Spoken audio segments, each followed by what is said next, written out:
গুম খুনের ৩ মামলায় সাবেক বর্তমান ১৫ সেনা কর্মকর্তাকে কারাগারে পাঠানোর নির্দেশ দিয়েছেন আন্তর্জাতিক অপরাধ ট্রাইব্যুনাল। সকাল ৭টার দিকে বাংলাদেশ জেলের শীতাতপ নিয়ন্ত্রিত একটি প্রিজন ভ্যানে করে তাদের ট্রাইব্যুনালে হাজির করা হয়। ৮টার দিকে শুনানি শেষে তাদের গ্রেফতার দেখিয়ে কারাগারে পাঠানোর নির্দেশ দেন ট্রাইব্যুনাল। এছাড়া শেখ হাসিনা, আসাদুজ্জামান খান কামাল সহ পলাতক ১৭ আসামিকে হাজির হতে ৭ দিনের মধ্যে পত্রিকায় বিজ্ঞপ্তি দেওয়ার নির্দেশ দেওয়া হয়েছে।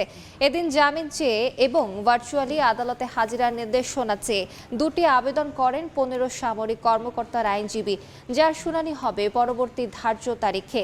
চিফ প্রসিকিউটর তাজুল ইসলাম বলেন, আসামিদের হাজির করার বিষয়ে সেনাবাহিনী সহযোগিতা করেছেন, তাই সেনাবাহিনীর বিরুদ্ধে অপপ্রচার বন্ধের আহ্বান জানান তিনি। আসামিদের গ্রেফতার সহ আদালতের প্রক্রিয়ায় সহায়তা করায় সংশ্লিষ্ট সবার প্রতি কৃতজ্ঞতা প্রকাশ করেন চিফ প্রসিকিউটর। আসামি পক্ষের আইনজীবীর দাবি, গ্রেফতার নয়, আত্মসমর্পণ করেছেন সেনা কর্মকর্তারা।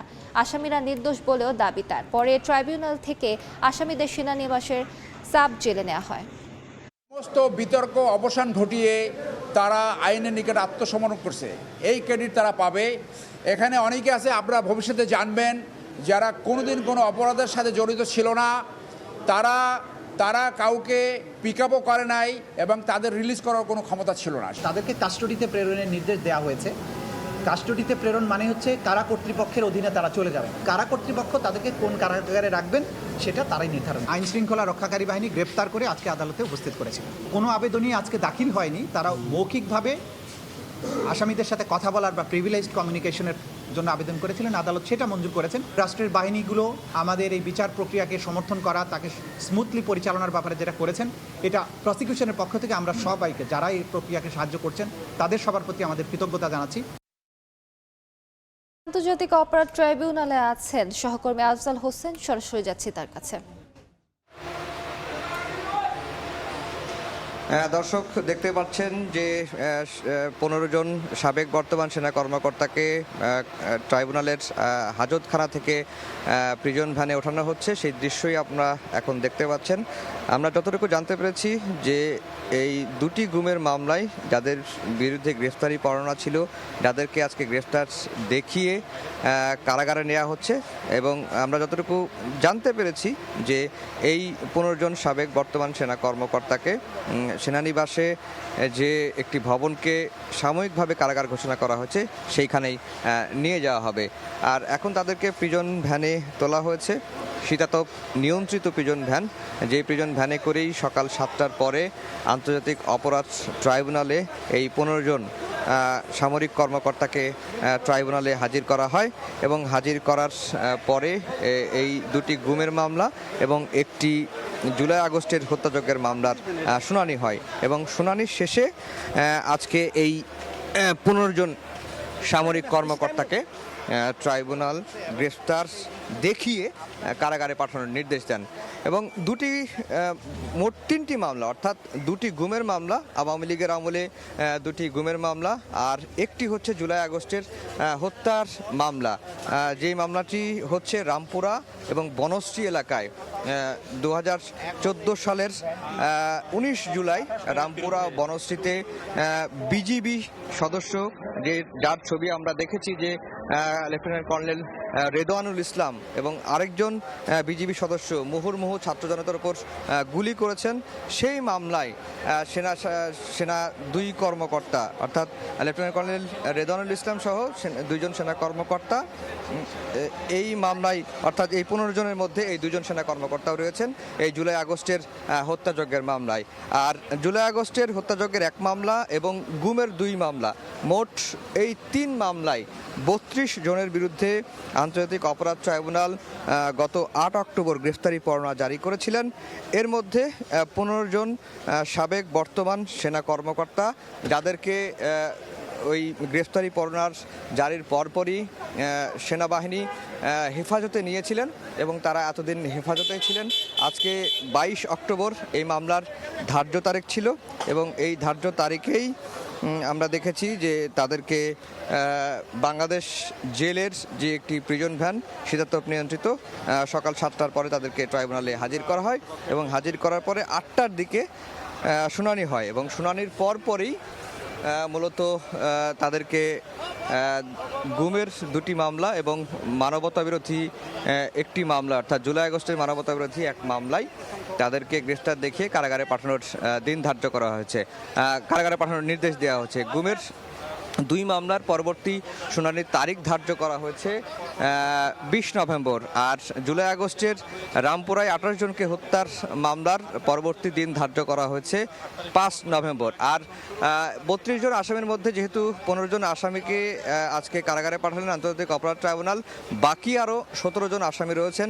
সাবেক প্রধানমন্ত্রী শেখ হাসিনা, আসাদুজ্জামান খান কামাল এবং র্যাবের সাবেক 3 জন মহাপরিচালক, অর্থাৎ বেনজির আহমেদ সহ 3 জন মহাপরিচালক এবং 2 জন থানার ভারপ্রাপ্ত কর্মকর্তা, রামপুরা থানার ভারপ্রাপ্ত কর্মকর্তা সহ 2 জন পুলিশের ভারপ্রাপ্ত কর্মকর্তা বা ওসি, এই 17 জন পলাতক রয়েছেন।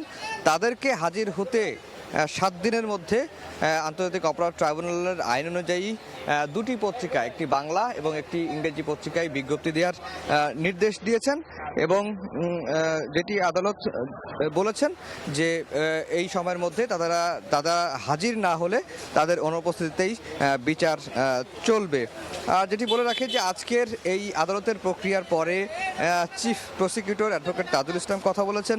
তিনি যেটি বলেছেন যে এই 15 জন সেনা কর্মকর্তাকে গ্রেফতার বা আদালতে আনার প্রক্রিয়ার সঙ্গে যারা জড়িত তাদের প্রতি তিনি কৃতজ্ঞতা প্রকাশ করেছেন এবং দেশপ্রেমিক সেনাবাহিনী নিয়ে এই কদিনে যে নানা ধরনের অপপ্রচার হয়েছে, গুজব ছড়ানো হয়েছে, সেটি থেকে যেন মানুষ বিরত থাকে সেই আহ্বানটিই কিন্তু চিফ প্রসিকিউটর জানিয়েছেন।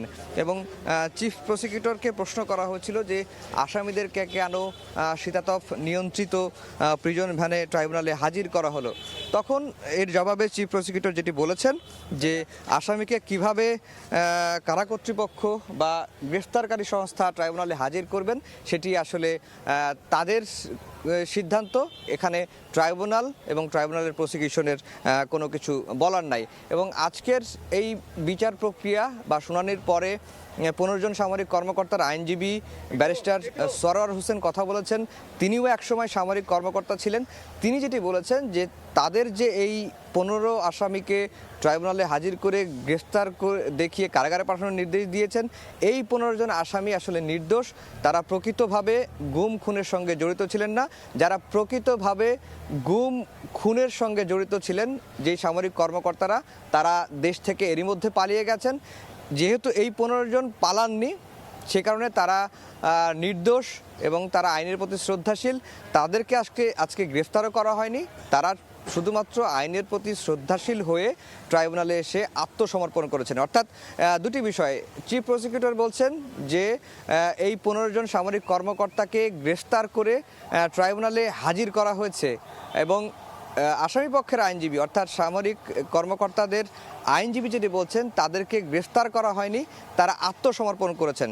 সে সময় সাংবাদিকরা পাল্টা একটি প্রশ্ন করেছিল, যদি আসামিরা আত্মসমর্পণ করে থাকে তাহলে তাদেরকে বাংলাদেশ কারা কর্তৃপক্ষের প্রিজন ভ্যানে করে কেন ট্রাইব্যুনালে হাজির করা হলো, সেই প্রশ্নের সদুত্তর তিনি দিতে পারেননি। এবং আজকে আসামি পক্ষ থেকে বেশ 2টি আবেদন হয়েছে বলে আমরা জানতে পেরেছি এবং সেটি আসামি পক্ষের আইনজীবীরা আমাদেরকে বলেছেন। একটি আবেদন হচ্ছে যে এই 15 জন সামরিক কর্মকর্তার জামিন চেয়ে আবেদন করেছেন। আরেকটি আবেদন হচ্ছে যে সাবজেল বা কারাগার, যেই কারাগারেই আসামিদেরকে রাখা হোক না কেন, সেখান থেকে যেন ট্রাইব্যুনালে ভার্চুয়াল মাধ্যমে হাজিরা দিতে পারেন সেই সুযোগটুকু চাওয়া হয়েছে। এবং ট্রাইব্যুনাল তখন বলেছেন যে যেহেতু আজকে তাদেরকে হাজির করা হয়েছে, তাদেরকে কারাগারে পাঠানো হয়েছে, মামলার পরবর্তী ধার্য তারিখে এই আসামিদের জামিন বিষয়ে এবং ভার্চুয়ালি হাজিরা দেওয়ার বিষয়ে যে আবেদনটি আছে বা রেজিস্ট্রার কার্যালয়ে যেটি জমা এরই মধ্যে আসামিপক্ষ দিয়েছেন সেটির শুনানি হবে। অর্থাৎ আগামী 20 নভেম্বর এই মামলায় এই 15 জন সামরিক কর্মকর্তা এবং এর মধ্যে 2 জনের সামরিক কর্মকর্তার জামিন আবেদনের বিষয়ে 20 নভেম্বর এবং 5 নভেম্বর শুনানির দিন ধার্য হবে। এবং আজকের বিচার বিভাগের ইতিহাসে একটি মাইল ফলক, এমনটি মনে করছেন চিফ প্রসিকিউটর। এবং বাংলাদেশে যে বিচারের শাসন প্রতিষ্ঠিত হয়েছে। বাংলাদেশের যে গুমের মামলায় এই প্রথম কোনো সার্ভিং বর্তমান এবং সাবেক সেনা কর্মকর্তার বিচার প্রক্রিয়া শুরু হতে যাচ্ছে, সেটাকেই তিনি নজিরবিহীন বলছেন। তো এই ছিল আন্তর্জাতিক অপরাধ ট্রাইব্যুনাল থেকে আমার কাছে সবশেষ খবর। সরাসরি যুক্ত ছিলাম আন্তর্জাতিক অপরাধ ট্রাইব্যুনালে।